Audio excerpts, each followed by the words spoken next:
What's going on, people? So in this video, I'm going to be going over how to use the app and get it set up. So the first thing, once I download the app, I want to take the app and move it from my apps into my main taskbar. Once I put the app in the main taskbar, because I'm going to use it on a day-to-day basis, I then use the same user ID that I used to create my account to log into the app. And also the same password that I used to create that account. When I did it online, when I was enrolling, I used that same password to log in. Opening an account and creating one. I'm going to click the plus button to open the account, and I'm going to click on business. Now I'm going to type in the type of business. This is my P2P home-based business. So that's what I'm going to type in. My home-based business. And I'm going to save it. Now, I created a P2P money account. That means here's where I will manage and record all my expenses and income that comes from the P2P business. Now, if I have a second business, like I have an LLC, I will click business and then put my second business, which is KBU LLC, and I save it there. Now, because these are two different businesses, I must understand that I record my expenses in two different places for each individual business. So check out the dashboard. We're going to start first with the mileage tracker. That's the most important thing, is to add your vehicle. So when I go to add my vehicle, I'm going to edit the vehicle that's in there. The app automatically puts a mock vehicle in there. So if you start driving before you actually get a chance to do this, it's already recording the mileage for that vehicle under this mock vehicle. So you can go in and modify it. Don't delete it, but modify it. Because if you delete it, then it will delete the miles that was being tracked before you actually completed this part of the process. So put the year in, 2008, forward focus. And then here it's optional, but I'm going to go ahead and throw it in for the video sake. Put in the license plate number. Now the vehicle has been successfully added. I want to go back, and now I'm going to click on the mileage tracker, and I'm going to change the flow type to P2P home base because I want to track those miles. And I'm going to click Start Tracker. Now it lets me know that the moment I start driving, it will automatically start to track the mileage once I'm going more than 5 miles per hour, which is pretty awesome. I always want to make sure in my app, whichever business I'm using is the business that is being tracked for, whether it's a business or your personal P2P business, or you own your own company. Either way, you can track the mileage. The mileage tracker will record those things for you. So I always want to have that saved, and once I save it again, of course I'm going to hit the start the tracker to make sure everything is saved in. Now I'm just going to hit the reverse button and I'm going to go back. But before I do that, I always want to verify and make sure my vehicle is right. Now the next thing we're going to go over into is entering income. Now, when you look at income, you can check the date that you want to see income for. So if I had income in the next 2-3 business days, I would click this button and it would tell me all the income that was put in that day. But if I want to enter new income, then I would click the plus button, select the type of income, enter the amount of the income.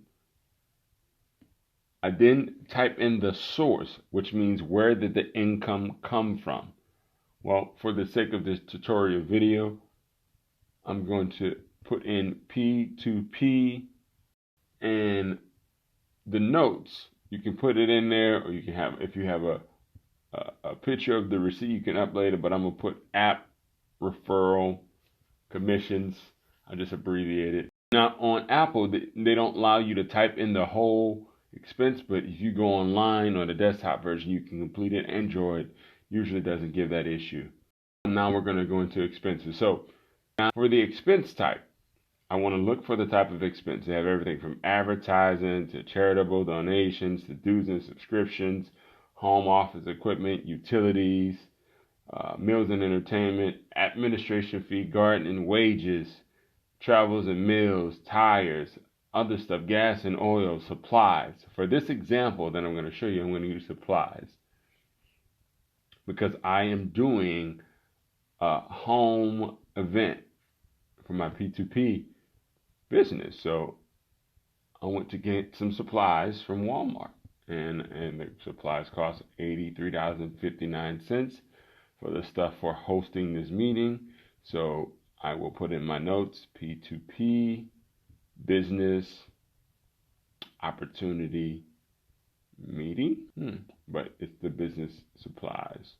And then I want to click take photo. I'll take a picture of the photo, click use photo, and then I would hit save expense. Expense is currently saved, and now you can see that it's been recorded. It's very simple, very easy.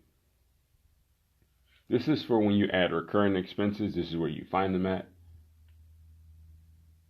Here is for unassigned receipts. So I got another receipt that's unassigned. I can add income receipts that's unassigned, or I can add expenses receipts that are unassigned. It would fall under gardening. Because I'm doing the presentation outside,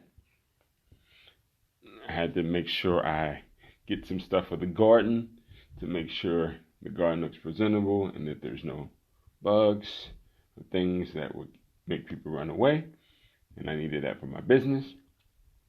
So then I take a picture of the receipt from Home Depot showing the gardening expense, and then type in the notes.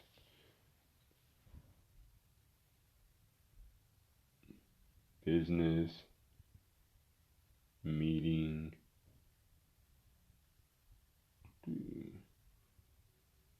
P2P business meeting. Make sure I'm labeling what business it's for.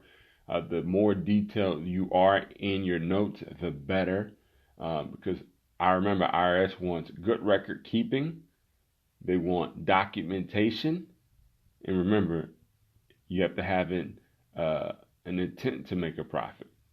Doesn't mean you have to make one, but an intent to. Right now, I save that. This here is the reports. It shows the income and the expenses, the profit and loss. This is if I wanted to pull that report, that's where I would go. This is tools. You have a calculator if you need to use it. Contact manager, where you add contacts in. And the calendar, of course, if you just need to know what date it is. We'll be adding more tools. This is the budget area. So if I want to add a budget or create a budget, I would do so by going there.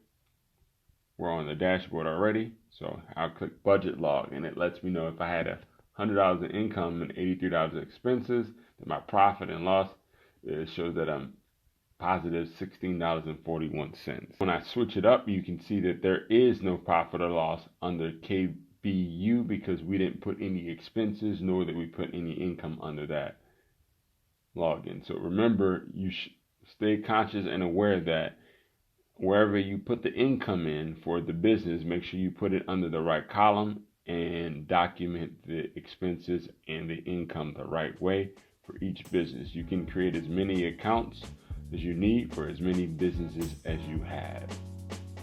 There's no limit to how many accounts that you can make, but make sure you're paying attention to where the expenses are being recorded for compliance purposes. So that concludes the tutorial for how to set up the app. Thank you for listening. If you have any questions, feel free to reach out to your leader, your upline. or myself.